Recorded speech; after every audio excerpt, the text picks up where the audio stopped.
This is Gene Monfrestelli, and welcome to the Tapping Q&A podcast, recorded live to tape from Williamsburg in Brooklyn. This is episode 265, originally aired April 5th, 2017. Hi, everyone. I hope this finds you well wherever you are and whatever time of day you're getting a chance to listen to this. Thanks for spending some time with me today.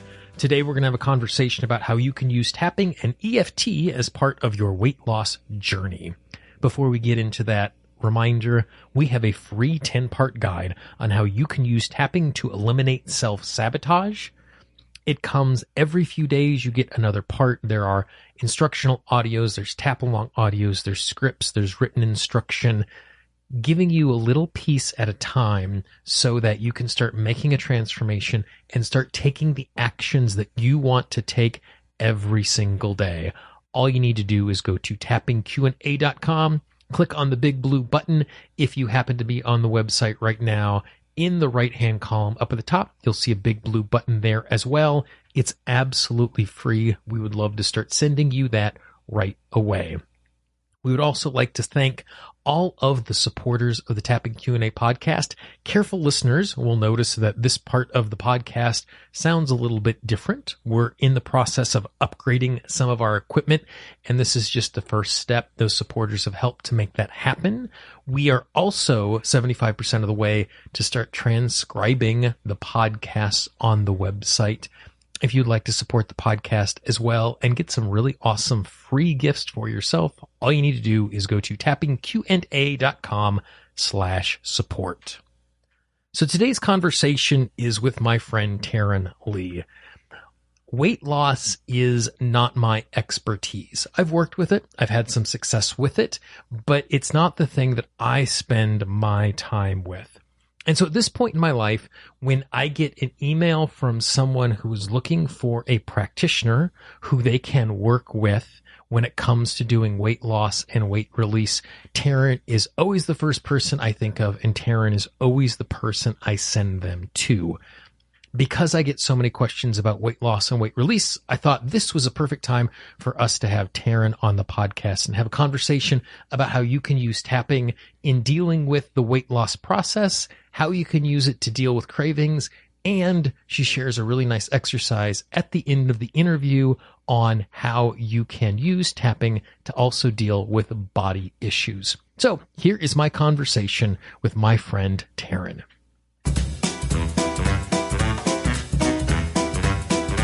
When you are dealing with weight loss and someone approaches you, what are the kind of main areas that you like to start helping a person to focus in on as kind of a comprehensive approach in stepping into weight loss and tapping? Absolutely. 3 very important areas to start on are cravings, definitely your beliefs around weight loss, weight gain, food addiction, anything around that. And the third would be the benefits. If you might get some sort of benefit from holding on to weight or struggling with this weight struggle. With that being said, so let's kind of take those one at a time. So the first thing that you mentioned, I think you said, was cravings. If we are going to be working on cravings, like, what is the approach? How do you start with that? What does that look like? Yeah, a great place to start is looking first maybe at the physical side of cravings. That seems to be really easy to pinpoint. So you would maybe take a moment to write down your favorite foods, the craving go-to foods that you can't do without, you can't live without, and just get really specific with what do you love about those foods. If it's potato chips, is it the crunch? Is it the salty flavor? If it's ice cream, is it the creaminess, the cool liquid going down your throat? Just really specific about what physical characteristics you experience when you enjoy that food. And if you actually start tapping around those specific attributes, notice, do you remember any memories, any particular memories associated? Did you enjoy this food with your grandmother, or would your mom make your favorite birthday cake on your birthday? Just be really mindful as to what comes up around that and jot all these things down, because these are all really important to tearing down the addiction around this particular food. And then you might focus on emotional cravings. So looking for the emotions behind why you crave this food. If you had a bad day and you come home and you're just dying to have pasta, well, look at the emotion. Are you feeling sad about what happened at work today? Are you feeling stressed? Are you feeling worn thin? Like, what's going on behind the scenes? Asking questions like, what does this food do for me? Does it bring you comfort? Does it make you happy? Does it reward you? And so based on your answers, it's good to just jot a few notes down, and those will become your tapping phrases later. Another way to find an anchor is, when do you turn to food the most? Is it 3:00 in the afternoon between lunch and dinner? You're bored at the office and you kind of just want to occupy yourself. So you go to the kitchen or the break room and you grab chocolate. Just looking at things like that will help you get underneath cravings. Another great question to ask is, how would I feel if I couldn't have this food? Sometimes loss will come up, even grief, just because you realize you'd have to live life without that food. And sometimes it's quite a strong emotion for people based on how that food came into their life and what it did for them. So yeah, those are different things you can use to knock your cravings down. You mentioned, before we kind of look into what it would be like living without this, you were talking about the characteristics of the craving. You mentioned the sensation or the experience, maybe the taste, the crunch, whatever, the emotion that's around it, and the time of day when those cravings show up. Is this something that people are able to do in the moment and notice, or is this something that's happening more reflectively? Because I certainly know that when I am dealing with something that is emotionally driven, I am not thinking about that in the moment. All of a sudden, I just know I have an empty sleeve from the cookies that I just devoured. And there was no process inside of that. So are you asking people to do this in the moment of the recording? Is it after the fact? When are you kind of processing through this stuff to gather this information? I'd say it's whenever you realize that it has happened. So if you are looking at the empty sleeve of cookies, then you realize that steps must have led you to clean out those cookies. So even if you don't realize it until after, then go back and kind of recount your experience with those cookies.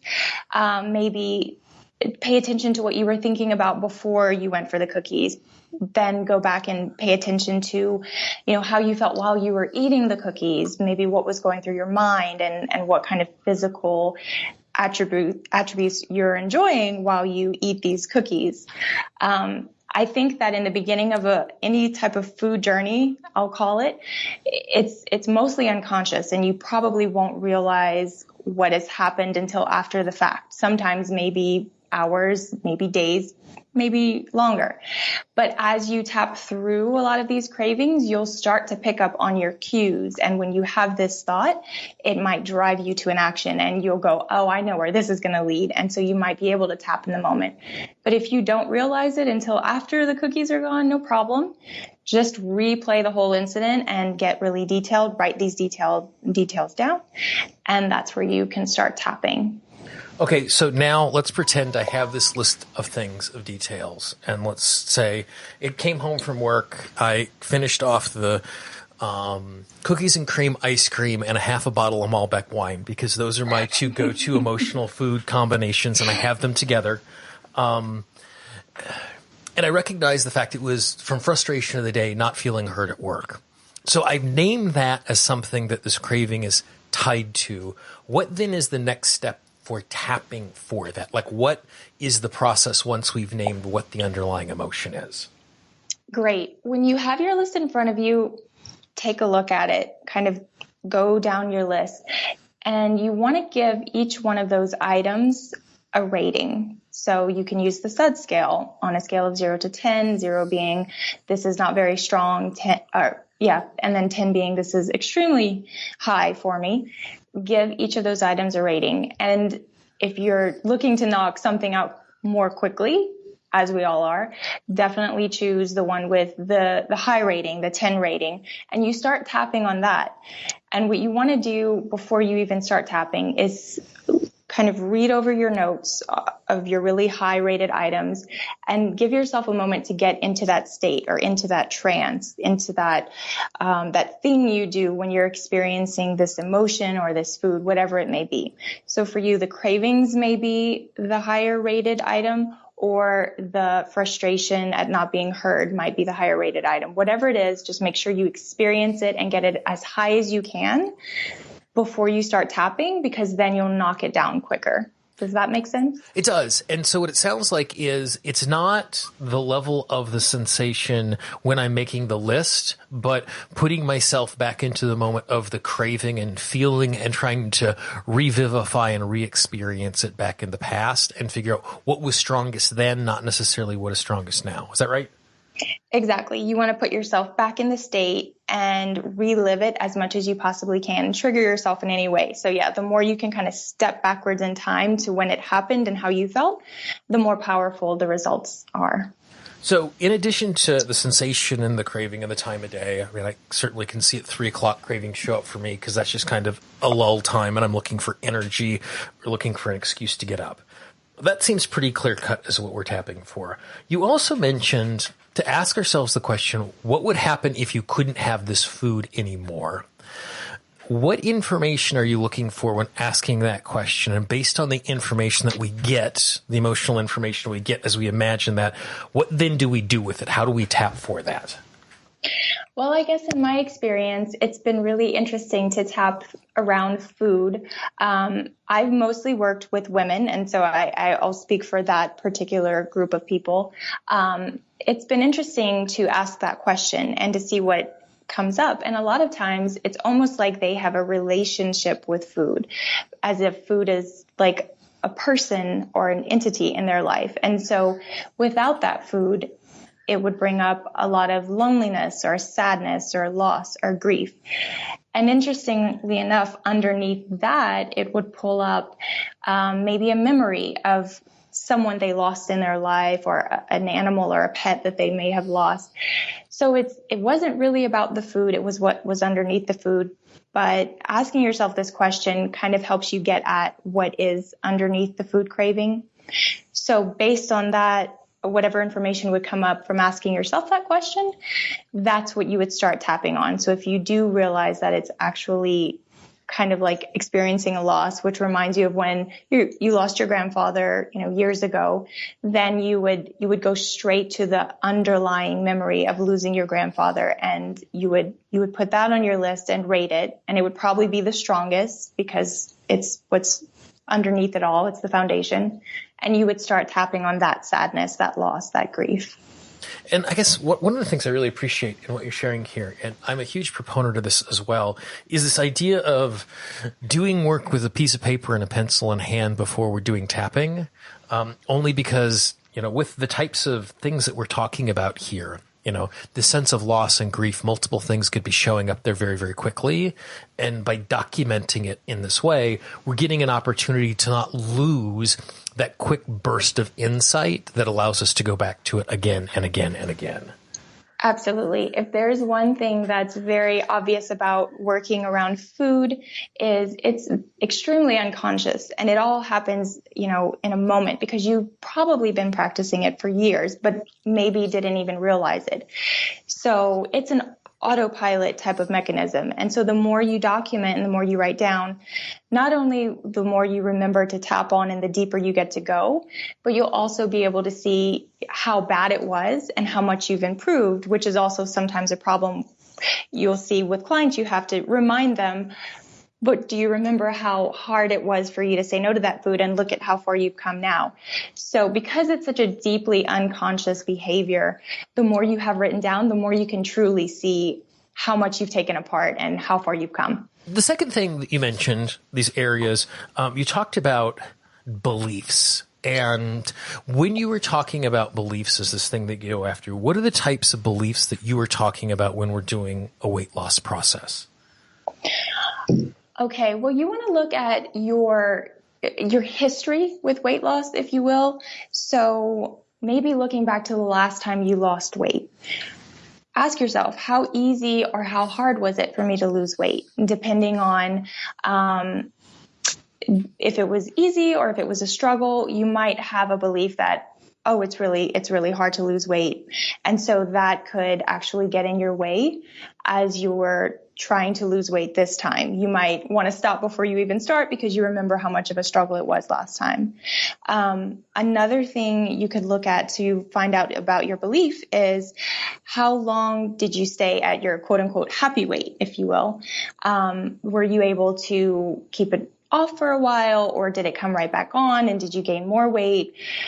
All of these little details actually tie into the I want to lose weight mess that you kind of embark on when you start this journey. Notice things like, did people treat you any differently when you lost weight? Did you get a positive response? Did people seem like they didn't know you, like you weren't the old you? We like you the way you were. Sometimes people react differently to you, and they definitely don't mean it, but they just know you a certain way, and they may have gotten comfortable with you that certain way. And so anything different can throw them off, and it may make you uncomfortable, on a unconscious level when you realize, oh, well, maybe they're jealous, or maybe they just feel like they don't know me anymore. And so if that makes you uncomfortable, you might unconsciously start to put the weight back on. And then even looking at how you felt in your body when you lost weight. Were you comfortable? Did you think that did it feel sustainable? Like, this is me, I can be this person, or did it feel very temporary? So taking a moment to write these beliefs down, and again, rate them, see which ones are the strongest and hit those first so that you kind of knock out big chunks instead of starting from the bottom up. Looking at those kinds of questions will help you determine what you believe about losing weight and your ability to lose weight and your ability to keep it off. So it sounds inside of that you described three types of beliefs. The first is my beliefs about the weight loss process. The second is my beliefs about how people will treat me if I have released the weight. And the third is beliefs about myself being inside of my body after that has happened. Is that right? That's right. That's right. And it's interesting that second one, beliefs about, what other people are going to believe about us. And oftentimes we think, well, intellectually we think, well, if I lose the weight, everybody's going to be supportive. And I had a client one time, and it was just heartbreaking to hear her say it. And she said that, I have heard how my friends talk about skinny people and how catty they are about skinny people. And if I lose weight, my friends are going to say those things about me too. Absolutely. And if you have that sort of story running inside of your head, of course, you are going to sabotage any effort that you are putting forward to move forward. You're just setting yourself up for this treadmill of moving forward and backwards, because there's no possible way your system's going to allow you to step into that. And so identifying those beliefs are super critical. Absolutely. Yes. And you can even future pace it. You can, in your mind, once you've tapped most of your beliefs down to close to a zero, if you really want to get good at it, just go in your mind and pretend that you've lost all the weight. You walk into a room full of your friends and see how that feels. See what your mind gives you as their reaction, and you can make it up, but it's really your unconscious mind that will step in and give you the scenario that you hold inside of you. And so if you walk into that room and they're excited, then great, you're there. If you walk into that room and there's not such a great reception, or maybe they don't know how they feel about it, or it seems like they're whispering behind your back, then definitely take that image and rate it and tap on that as well, because that's your subconscious fears coming to the surface. When doing an activity like that, I like to pretend that I can read their minds. Not only can I read yes. their body language, and not only can I hear them whispering to each other, I give myself the psychic power to read their brains. And it's amazing what we find lurking inside of our own subconscious mind when we're giving it voice in an image like that. Absolutely. That's perfect. And the worst case scenario that you can make it, you can inflate it as much as you possibly can, the better you'll be. So imagine them saying horrible things or having this horrible reaction or walking out of the room because they're so angry at you.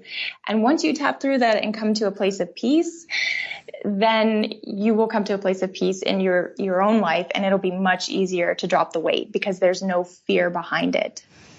And then the third thing that you mentioned at the beginning was, I think you mentioned it as, kind of like the beliefs or benefits for holding on to the weight. Was that right? Yeah, exactly.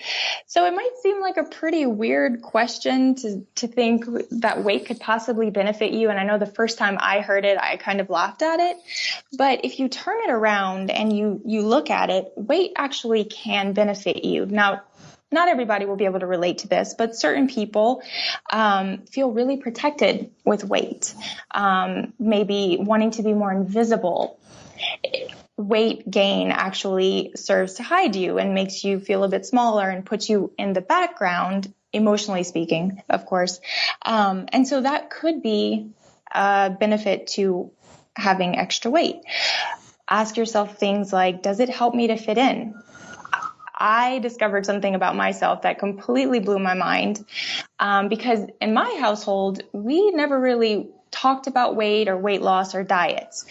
But when I was at school, in high school actually, in the girls' locker room, that's all my friends talked about. It was diet this and weight gain that and bathing suit season and blah, blah, blah.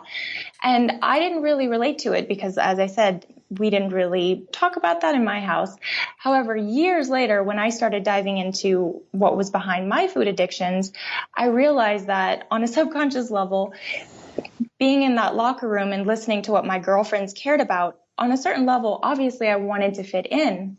And so as the years went by, I kind of created that struggle for myself with, as a woman, we struggle with weight and we struggle with food addiction, and this is what we do and this is who we are. And it became a part of my reality that I had to dismantle through tapping. So in a way, it was a huge benefit to me to fit in with my girlfriends in any way I knew how. And for this particular time, it was weight gain and diets in high school.